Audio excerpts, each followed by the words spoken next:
Muy bien, son las 7 de la mañana con 21 minutos. A propósito de los temas que estamos abordando referidos a la situación del COVID-19 en nuestro país, hay un aspecto que muchas veces aparentemente ha pasado desapercibido. Se trata de la situación de miles de menores de edad, miles de niños que durante el transcurso de esta pandemia también se han visto afectados por este virus y en casos más dramáticos han perdido la vida. Precisamente estamos con el doctor Daniel Anchante Llosa, él es pediatra intensivista del Instituto Nacional de Salud del Niño de San Borja, para que nos pueda conversar, nos pueda hablar respecto a la situación de estos menores de edad. Tenemos entendido, doctor, muchas gracias por atendernos, que son cerca de 1.080 o 1.081 menores de edad que han fallecido lamentablemente durante esta pandemia. Por favor.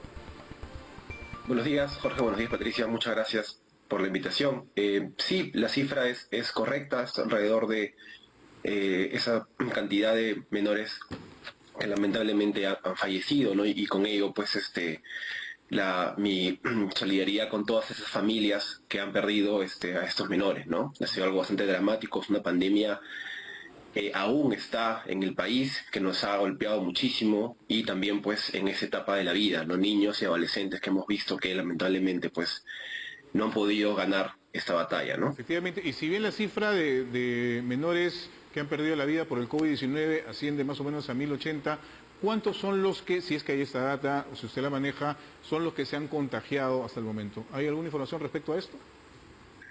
Sí, en realidad, por ejemplo, de niños que hemos tenido a lo largo de toda la pandemia hasta el momento, aproximadamente son más de 350 niños que han sido hospitalizados entre cuidados intensivos y hospitalización, pero de ellos representan aproximadamente un 5 o 8% del total que se ha contagiado de manera positiva. Estamos hablando de miles, aproximadamente de unos 8.000 casos quizás, aproximadamente en general de contagios positivos. Claro, la cifra que termina en hospitalización y aún más en UCI es mucho menor comparada con los adultos o adultos mayores.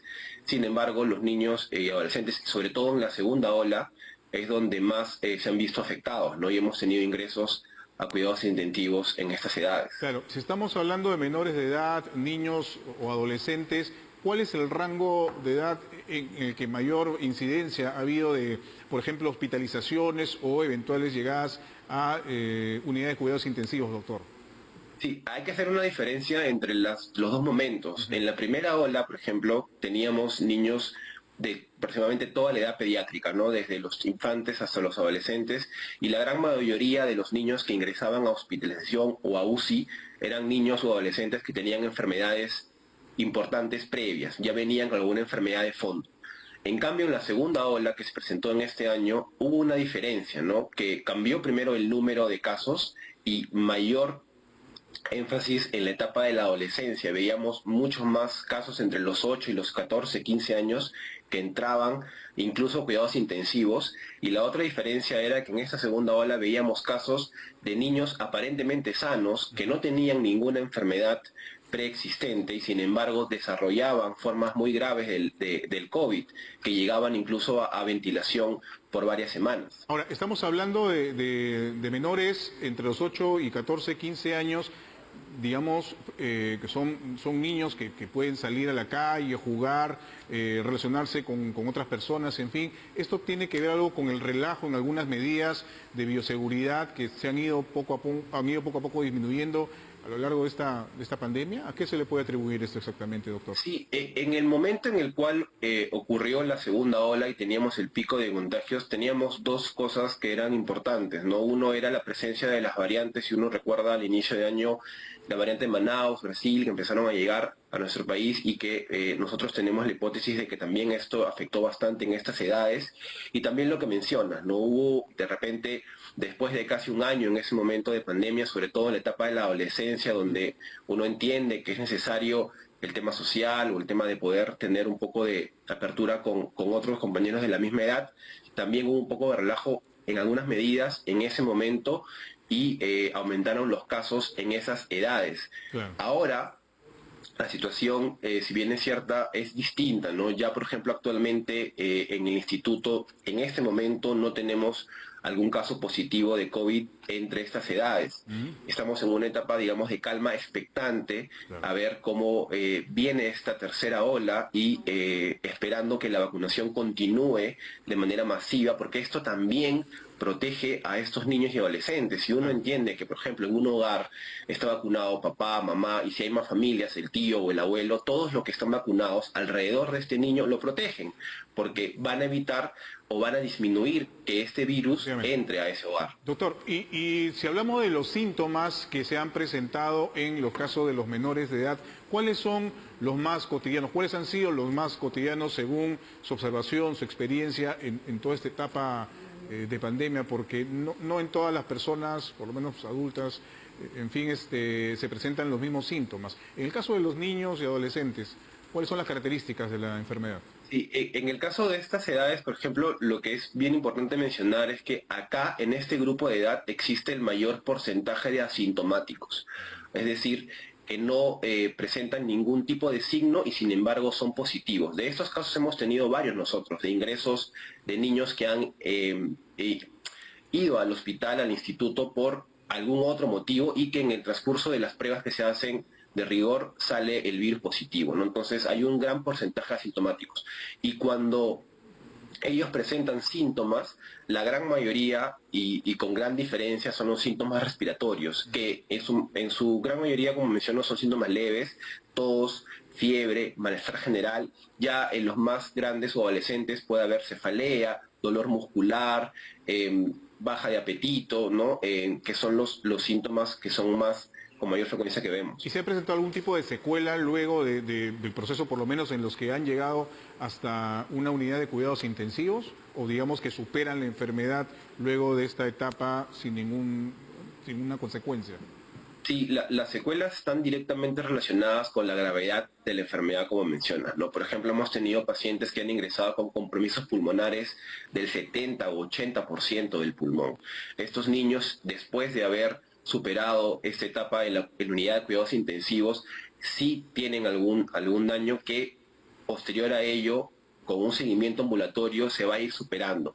¿En cuánto tiempo? Pues algunos niños lo superan a los 30 días, otros, de acuerdo a la severidad, pueden llegar hasta los 90 días y aún tenemos algunos casos individuales muy puntuales que todavía les hacemos seguimiento porque aún no han logrado recuperar el 100% de sus funciones. Pero nosotros, y también con la data que tenemos del extranjero, sabemos que los niños casi en más del 95% de los casos recuperan bastante bien todas las funciones tanto respiratorias como el resto del organismo, pero eso toma un tiempo y hay que hacer un seguimiento Claro. tanto por neumología, terapia respiratoria, terapia física y todo el equipo multidisciplinario que tenemos aquí en el instituto. Doctor, de repente lo que le voy a pedir, solicitar para que los padres de familia que nos están observando y también, ¿por qué no?, los niños o los adolescentes que nos están viendo en este momento, si un menor llega a la unidad de cuidados intensivos, luego de estar hospitalizado y se agrava su situación, se le trata como un adulto tal cual, o sea, se le aísla, no hay, digamos, ingreso de los padres, no hay un seguimiento de ningún familiar. ¿Cómo funciona este proceso, por favor, para que las personas tengan mucho más cuidado y evitar exponer a sus pequeños hijos, a los adolescentes incluso, y no llegar a esta circunstancia dolorosa, por cierto, por la que han pasado miles de peruanas en nuestro país durante la pandemia? Por favor, ¿cuáles son los Sí, protocolos que se usan en este caso con los menores? a ver, mira, sí, primero, siempre el mensaje es la prevención, ¿no? Evitemos que esto llegue a estos casos de unidades de cuidados intensivos.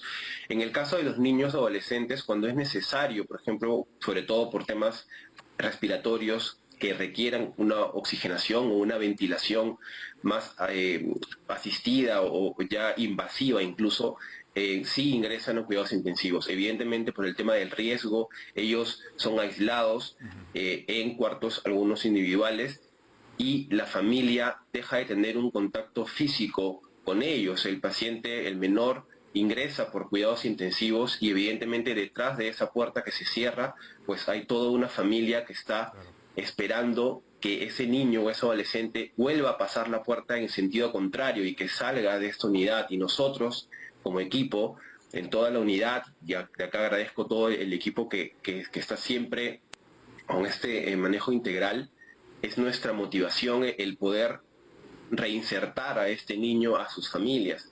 Aún así nosotros entendemos el drama que estos padres tienen y es por eso de que hacemos algunas, digamos, maniobras para que puedan tener un contacto al menos virtual. Tenemos llamadas constantemente con ellos en el día de manera telefónica y también hacemos videollamadas para que los puedan ver de acuerdo a la condición en la que ellos están. Pero lo más importante es evitemos, por favor, sigamos las medidas. La pandemia aún está presente en nosotros y que esto ocurra, ¿no? Porque realmente es bien dramático que estos niños se separen de sus familias y a veces por 2 o 3 semanas. Efectivamente, doctor, por eso hacíamos el tema, incidir en este caso, porque evidentemente mucho se ha hablado sobre esto relacionado a los síntomas de los menores de edad o el poco peligro, entre comillas, que puede significar que eventualmente se contagien, pero hay casos que llegan a extremos y es importante la prevención. Doctor, muchísimas gracias por haber estado con nosotros. Muy buenos días. Muchas gracias a ustedes. Gracias por su tiempo. Buenos días. El doctor Daniel Anchante, pediatra e intensivista.